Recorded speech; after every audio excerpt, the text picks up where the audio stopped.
E se um livro, escrito há quase 50 anos, ainda guardasse alguns segredos sobre a intimidade no casamento moderno?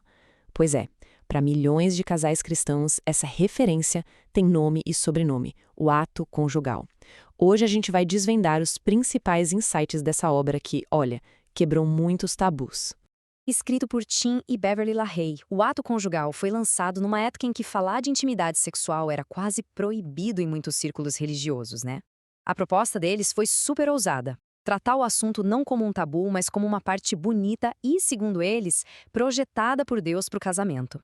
E o alcance disso tudo é gigantesco. São mais de 2,5 milhões de cópias em circulação.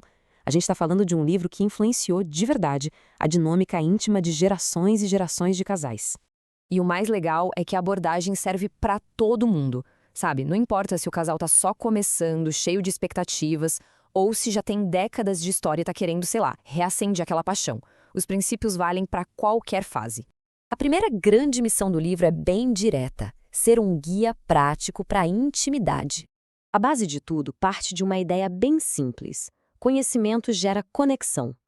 Quando a gente desmistifica a intimidade, tanto a física quanto a emocional, o livro dá ferramentas para os parceiros se entenderem de verdade, sabe? Isso transforma o relacionamento em algo muito mais profundo. Mas o livro não é só um manual de como fazer, não. Ele vai mais fundo, na pergunta do porquê, explorando os propósitos da paixão de um ponto de vista mais filosófico e também espiritual.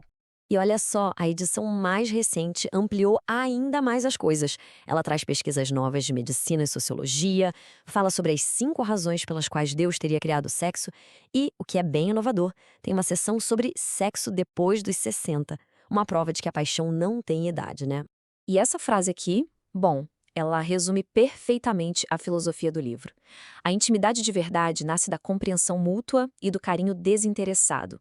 Não é sobre técnica, mas sobre conhecer e cuidar de quem está do seu lado. Ok, com essa base toda estabelecida, o livro parte para o lado prático. Afinal de contas, como é que se mantém a chama do romance acesa no dia a dia? Essa é a pergunta de US$ 1 milhão, não é mesmo? Com a correria do dia a dia, como manter o romance vivo? O livro se dedica a responder exatamente isso. A resposta do livro é surpreendentemente prática, resumida em 3 pilares. Primeiro, investir tempo de propósito, com intenção, como se fossem eternos namorados. Segundo, ter consistência. O afeto não pode ser uma coisa que aconteça de vez em quando. E terceiro, criatividade. Pequenas surpresas, gestos que quebram a rotina e mostram que a pessoa é importante. E o ponto-chave aqui é que esses não são gestos vazios, sabe? Eles funcionam como argamassa que constrói a intimidade emocional. E essa força que prepara o casal para encarar qualquer desafio que a vida jogue no caminho. Mas vamos lá, nenhum casamento existe numa bolha. Por isso, a obra também fala da importância gigantesca da comunidade e do contexto que cerca o casal. Pensa só nessa cena.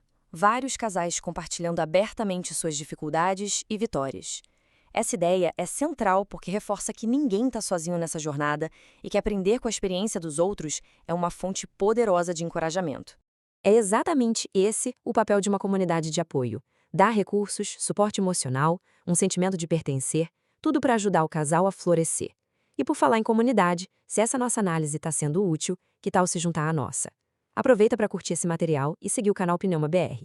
Uma coisa bem interessante que o material de origem levanta é um convite para a gente pensar de forma crítica sobre as fontes do livro, o que é sempre um exercício importante em qualquer leitura. Então, de um lado, o livro tem uma base bem rica de conhecimento, vindo da psicologia e do aconselhamento matrimonial. Mas, por outro lado, é super importante a gente reconhecer que todo esse conhecimento é apresentado dentro de um contexto religioso e cultural bem específico, e isso, claro, acaba moldando a perspectiva da obra. Certo. Agora, para fechar, vamos juntar todas essas peças para entender o impacto e o legado que o ato conjugal deixou ao longo do tempo. A credibilidade do livro dentro do seu público é bem forte, viu? Ela é reforçada pelo apoio de vários profissionais, incluindo pastores, médicos e psicólogos, que viram muito valor na abordagem deles. No fim das contas, o grande legado do livro foi ter se tornado uma ferramenta que atravessa o tempo.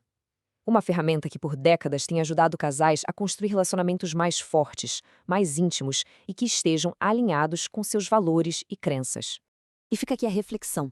No mundo que muda tão rápido, será que um guia de quase 50 anos ainda tem o que dizer para o casamento moderno?